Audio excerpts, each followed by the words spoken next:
Yung compressor ng yung L3 na yan, kasi dati hindi nakakabit yung mga fittings nito. Ayan punong-puno ng tubig parang nalublob sa tubig, nalublob sa baha to ang baba kasi nito daming tubig, sira.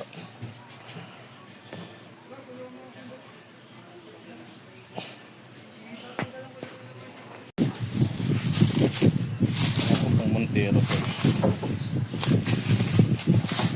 Ano bang makina niya? 414. 414. Eh, 415 yung sa ano Montero. Montero. Ilang PK ba yan? 6 PK yata yun. Nako po.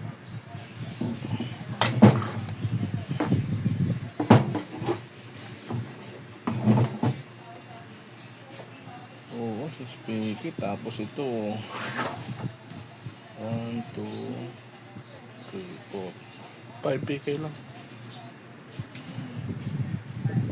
Apat nga naman ito. Apat na ba yan? Apat na ba yan? Ito 5. Sana. Ay. Oh, 5. 5 ba? 1, 2, 3, 4, 5. Even 5. Ito. 1, 2, 4, 5, 6. So, pwedeng magamit dito ng 5. Pwede magamit ng 5 PK, papalitan na lang ng 5 PK. Ito yung compressor niya na original. So ito yung mangyayari dyan. Konti lang. Gaano kalaki clearance dito kita mo? Hindi masyado. Titingnan natin, i-actual natin doon.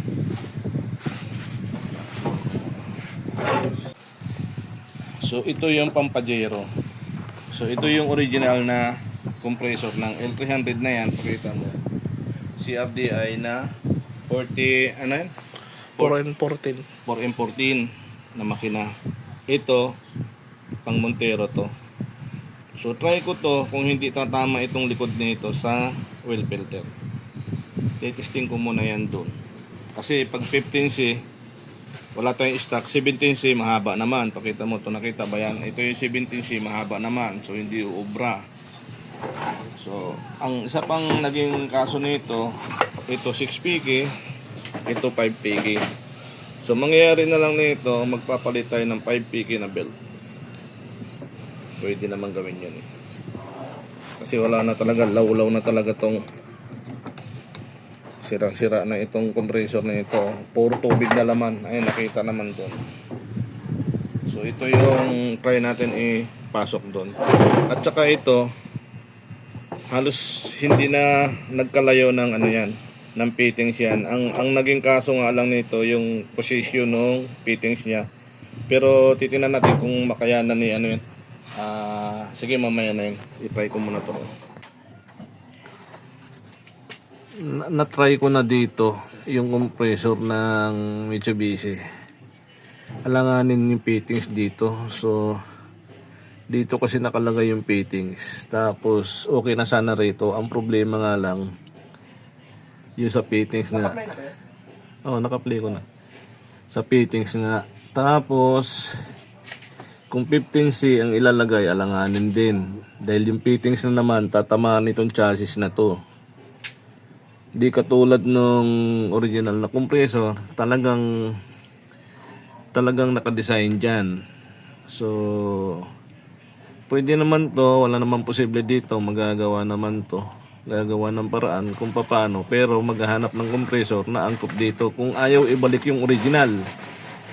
Pero kung original ibabalik dito, wala na, maraming trabaho. So yan muna ang pag-iisipan ngayon at ikonsulta ko sa may-ari. Wala namang problema dyan kaya kong gawin yung fabrication nito. Ang mangyayari lang kasi yung tubo mapupunta rito sa labas So makukonvert siya ng hindi maayos.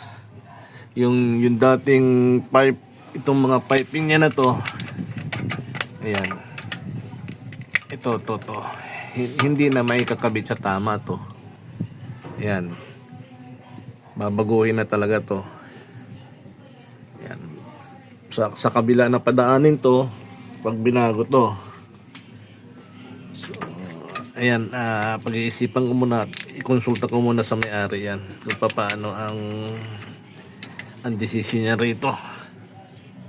Okay. Ito natanggal na. Kailang punong-puno ng tubig. Ayan tubig oh. Kung hindi mo tatanggalin to, di sira trabaho mo rito. Maninira din ang panibago. Kaya lahat lasyo talaga yan. Baka yung sa'yo, pag tanggal mo, ganun din oh. Tinatanggal pa yung side ng condenser dyan. Sigurado may tubig na naman yan kasi napasukan ng yung system ng tubig. Ito yung dito sa kaliwa. Ayan yung tubig. Ayan. Ayan. Tinubig. Ayan. Nakahigop. Kaya sira talaga compressor niyan. Ito yung condition niya. Puro putik. Talagang nilublob sa putikan to.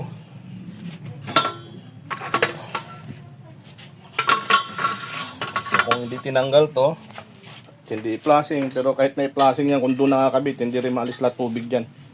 Kaya buti na lang na pull out yan. Walang tubig yan? Walang tubig yan. Dito lang yan, lagay. Lagay mo rito. Ayan. Pag pag ganyanin mo yan. Para bukas na natin tirahin yan. Importante. Pa-flushing na lang yung mga tubo dyan. Kailangan makarating yung compressor para may kabit na.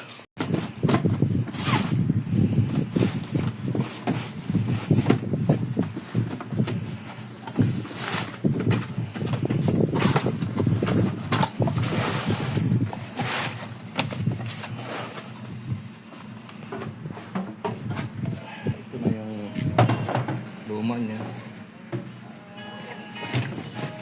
Ito na yung bago.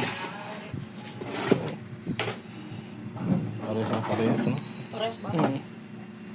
Pares ba yun? Nasaan ang resibo, Juan?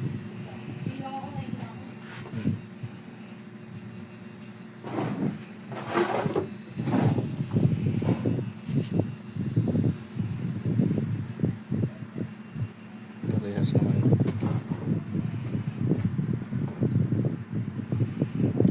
Parehas.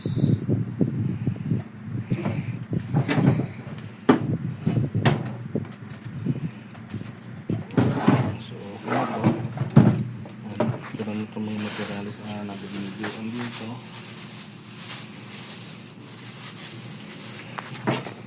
Saka yun po yun. Sige, papakita natin. Ito na yung nakakabit na bagong compressor. Pero hindi tayo magtatapos yan. Patuloy tayo yung gagawa bukas niya. Kakabit na rin yung bag. Kinabit lang namin para mailipat tong sasakyan. So ayan, nakakabit na yung bagong compressor dito. Tayo namin paanda rin. Ayan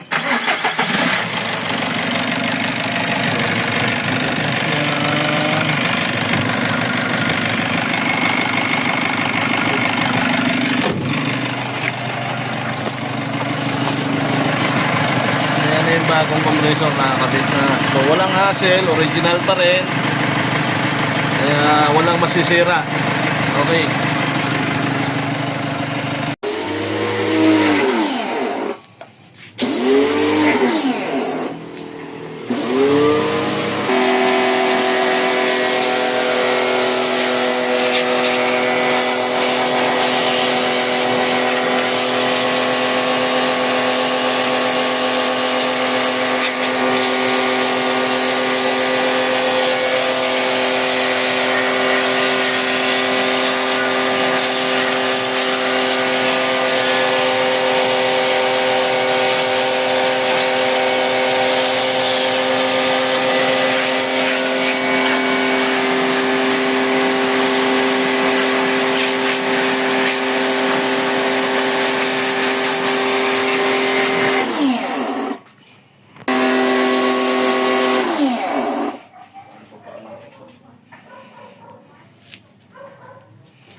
kamay.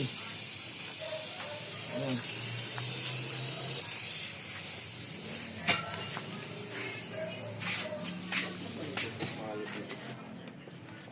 Yan lang ba yun? Ayan pa, yung isa pa.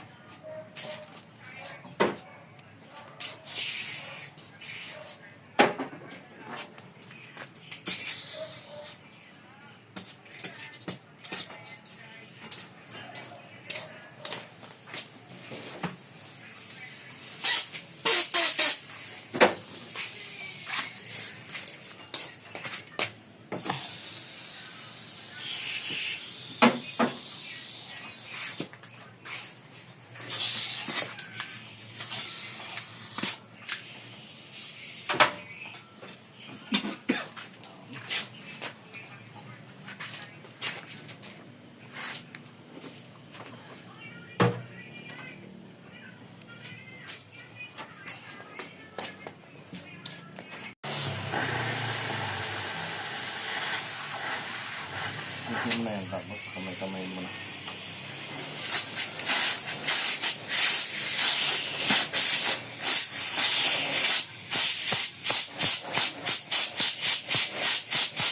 Walang paantak, yan mo.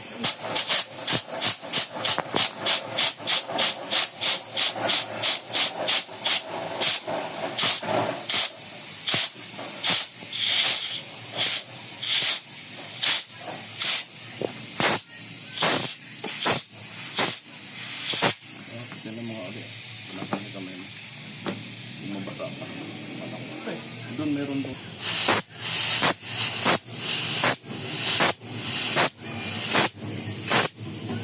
Wala na. Hindi lang.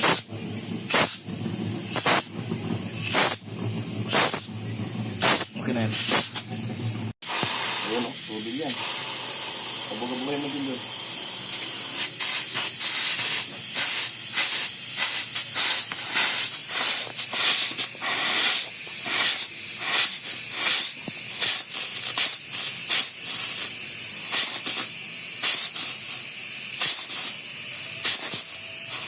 Kabila.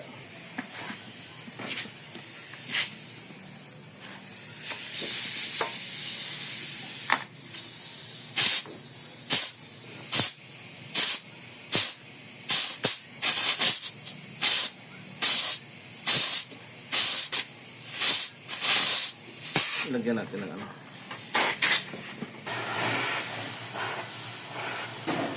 Singaw-singaw.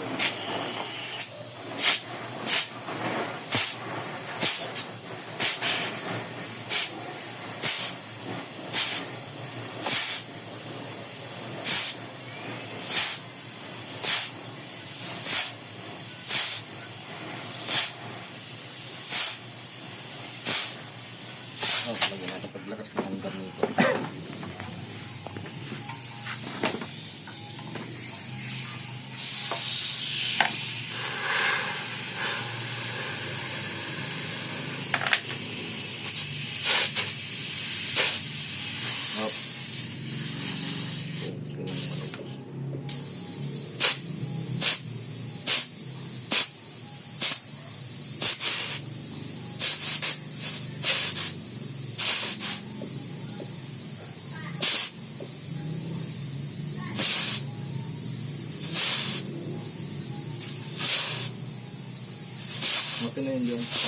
So lahat ng mga aux pan yan, yung blower nito, ito, condenser, tested na yan. So ito na lang ang bibidyohan namin. Titistingin pa rin namin to isa-isa bago namin ikabit. Kasi mahirap na pag doon pa nagka-trouble. So na-flushing na rin lahat yan. So yung mga hoses tsaka piping na lang ng aircon ang ipa-flushing namin. Ayan, umiikot naman. Pero ito yung tama. So lahat goods yan. Walang problema dyan. Gusto ko lang makasigurado sa gawa ko na lahat gumagana. Okay. Anda rin. Ito mo. Ano nangyari na? Testing nyo. Okay naman. Oo, malamig. Doon sa likod dyan. Malamig! Ito, mamay ko. Sige, mamaya testing. Ano yan? Ilagay nyo na ron. Oo po, ano ba? Ilagay nyo na muna doon. At wala na tayo ano Tapos eh. yung sauce, iwan na sa kanila. Ha? Iwan na sa kanila. Dalhin mo na lang. Tapos usap na lang kami na. Tama na? Oo. Madali atin na. Tumutulo na may tubig ng ano. Ayan. Pag hindi mo namig yan, walang tulo dyan. Dito sa harapan naman. Ayan. Tulo ng tulo dyan. So, malamig yan. May lamig yan. Dito, mayroon din naman. Kaya lang mas mababa doon sa kabila eh. Kaya doon tumutulo.